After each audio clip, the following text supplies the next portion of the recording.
Gani ako ang hugot today, no?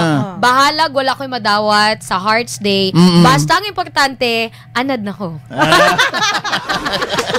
Anad. Sa hugot ni Marajuman. Ang akong hugot karon, kuan lang kanang himuang ka karong adlaw mabulokon ang inyong panag-uban kauban ang imong pamilya.